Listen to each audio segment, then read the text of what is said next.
question is for Kristy and Charisma. I was wondering, you talk about kick-ass women, and I was wondering what kick-ass women you would like to portray in the future. Julie. I want to be Julie. Be real people. She is a real person. No, I'm Julia. A surrogate. The movie coming out. Very disturbing ads. Yeah. They're all over LA. It's like half women.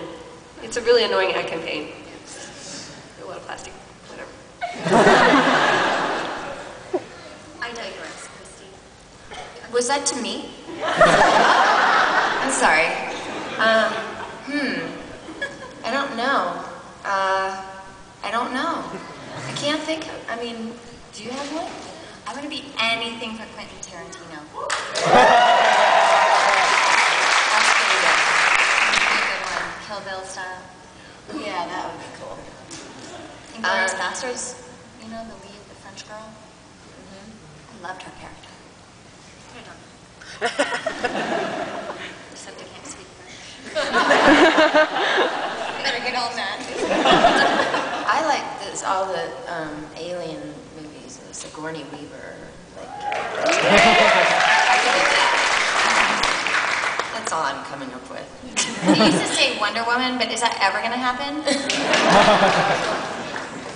Now that Joss isn't doing it, you know.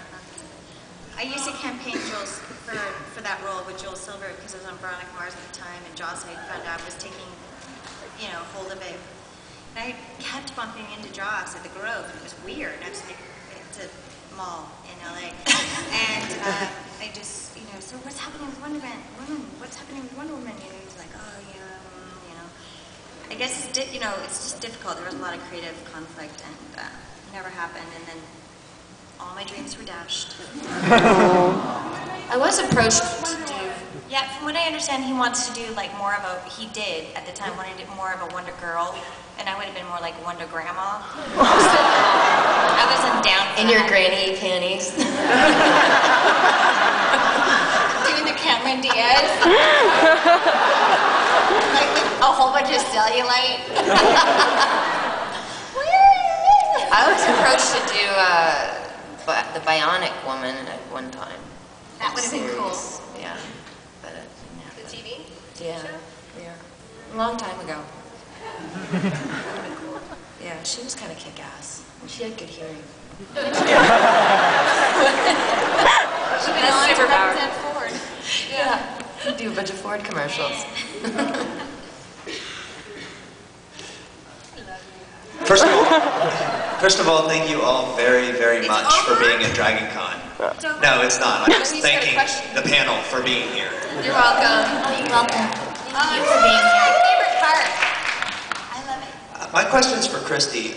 It's been years, we've had years of Buffy, and it's turned into this huge phenomenon, and of course we're all huge fans, but having been there at the very beginning, with a premise that's as admittedly out there or almost a parody-like, tongue-in-cheek premise, you know, when you were approached to, or when you auditioned to be a vampire fighting cheerleader, like being there at the very beginning, how did you wrap your mind around that? I mean, it's kind of a, it seems like it'd be kind of a tough sell to not, you know, knowing what we know now, we know it's great. It's a great setup for a great show. But were there any questions in your mind about like, is this something that could really, are people going to take this at all seriously? Well, Luke Perry was the first person on board on the movie, and this was his film that Fox had given him. And I think that at that time, anything that Luke did was gonna be great, you know what I mean? Like, it was just so popular and, you know, so loved all over the world, and it was kind of like a given that even though this was some crazy, weird cheerleading, vampire killing weird thing,